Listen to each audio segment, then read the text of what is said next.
Hey coucou, le confinement est toujours encore à Rio et ça fait super longtemps que j'ai pas vu mon mec. Je t'ai fait une vidéo dans laquelle je t'expliquais pourquoi Léandre et moi on n'était pas confinés ensemble et en y réfléchissant bien et en oubliant le fait qu'il me manque terriblement et que j'aurais sûrement rêvé d'être avec lui, je me suis dit que quand même malgré tout c'était pas plus mal qu'on soit ensemble et j'ai noté quelques raisons qui font que je suis finalement pas trop triste de ne pas avoir passé le confinement avec lui. La première des choses qui est bien, c'est qu'on va se manquer terriblement et c'est vraiment bien. Je t'avais fait une vidéo il y a quelques temps dans laquelle je t'expliquais que je voulais pas vivre avec mon mec et que je voudrais jamais vivre avec un homme parce que j'avais envie de garder cette étincelle, ce manque qu'on avait ensemble.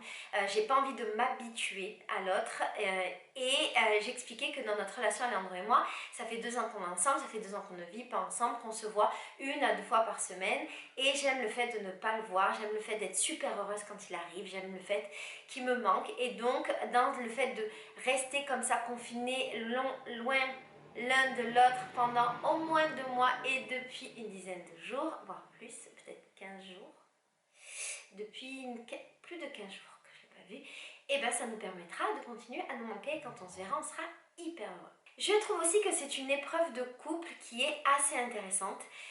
En vrai, de vrai, 2 mois, 3 mois, c'est pas grand chose. Il y a des gens qui vivent des relations à distance. Je pense par exemple aux filles qui sont en couple avec des militaires qui les voient pas beaucoup, ou des étudiants qui sont pas dans la même ville, ou des couples qui sont pas dans le même pays et qui se voient vraiment pas beaucoup. Donc c'est pas non plus un truc exceptionnel qu'on est en train de vivre. Et Léandre et moi, a priori, on n'aura pas d'autres occasions de vivre ça, à moins qu'il y ait une nouvelle pandémie ou catastrophe naturelle qui nous sépare de nouveau. Mais si tout se passe à peu près bien, on devrait vivre dans la même ville pendant très longtemps. Et donc, c'est une expérience intéressante que de ne pas être ensemble, que de devoir réapprendre notre couple et recréer comme une certaine routine de couple en n'étant pas ensemble et voir voilà qu'est-ce que ça donne notre couple si on est séparés. C'est un petit peu une mise à l'épreuve, même si c'est une bébé mise à l'épreuve. Disons que sur le temps donné, c'est une bébé mise à l'épreuve de 2 mois, mais par rapport à l'épreuve vécue, c'est une grosse mise à l'épreuve et j'avoue que voilà, je la trouve intéressante et je suis quand même contente de la vivre. Du coup, on doit faire preuve de plein d'ingéniosité pour pouvoir se dire qu'on s'aime, qu'on se manque, pour s'envoyer des mots d'amour parce que eh ben, on est dans une espèce de stade où vous êtes vous aussi, où genre on fait rien de nos journées, on n'a pas grand chose d'hyper intéressant à raconter et on a un petit peu la flemme. Et alors, comment faire quand t'as la flemme et quand t'as rien à raconter pour raconter des trucs à ton mec que tu ne vois pas? Je trouve ça intéressant et compliqué en même temps. Et donc, voilà, il faut faire preuve de cette ingéniosité-là pour essayer d'entretenir cette petite flamme. Et c'est encore un peu différent du couple à distance qui vit 2 vies séparées et qui peut se raconter ces 2 vies séparées.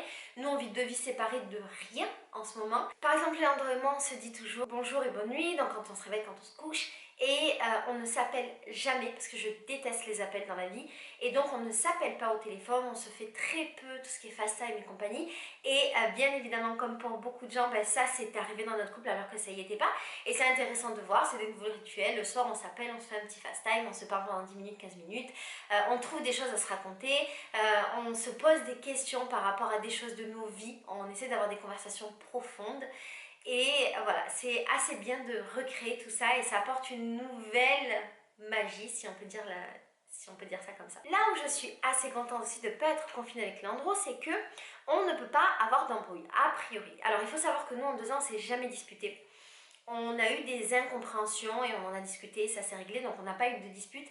Mais je me dis que si on avait été ensemble, confinés, peut-être que comme beaucoup de couples, au bout d'un moment, on se serait tapé sur les nerfs, et c'est normal. Et peut-être qu'on se serait embrouillé.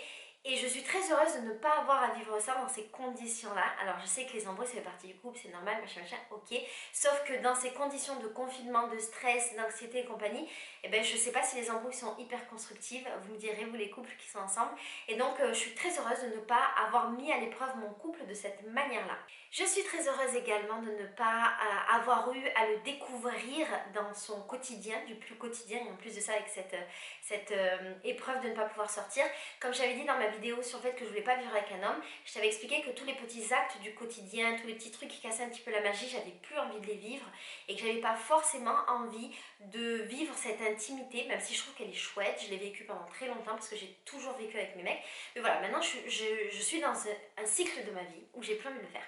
Et donc si on avait été confinés ensemble, on aurait dû vivre tous ensemble dans ce cadre-là, qui n'est pas le meilleur cadre pour le vivre, et je suis assez contente que dans notre relation, qui quand même est jeune, on est ensemble que depuis 2 ans, et bien on n'ait pas, voilà, à vivre ce genre de choses, les petits tracas du quotidien saupoudrés de confinement, d'empêchement de sortir et de stress et compagnie. Ce qui fait que je n'aurai jamais ce sentiment-là de ne plus pouvoir voir sa gueule en peinture, et je me dis que par exemple si j'avais été avec un autre mec, peut-être que j'essaie d'imaginer si j'avais été avec un de mes ex ou même avec Farid qui était merveilleux, mais je pense que si on avait été confinés ensemble pendant 2 mois, au bout d'un moment on aurait envie de se tuer l'un et l'autre, même si on s'aimait beaucoup.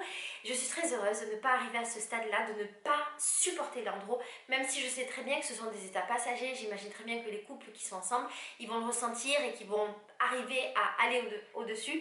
Disons que je suis heureuse de ne pas avoir à dépenser mon énergie pour ça. Voilà, c'est plein de petites raisons pour me rassurer, me dire que finalement c'est pas plus mal, même si, à contrario, peut-être que ça aurait été une expérience très intéressante que d'être ensemble confinés pendant 2 mois. Peut-être que je l'aurais découvert sous un autre angle et que je serais tombée amoureuse de lui par cet angle-là. Peut-être que j'aurais aimé toutes nos petites embrouilles et que ça aurait créé des discussions qu'on n'a jamais eues, vu qu'on ne s'est pas embrouillé encore. Peut-être que j'en aurais pas eu marre de lui et que ça nous aurait rapprochés 1000 fois plus. Peut-être qu'on aurait eu envie de vivre ensemble.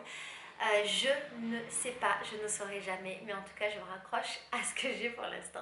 Voilà, je te fais des gros bisous, je te dis à bientôt pour une nouvelle vidéo. Ciao. Ah, et si tu vis le confinement avec ton mec ou ta meuf, dis-moi comment c'est, s'il te plaît. Bisous.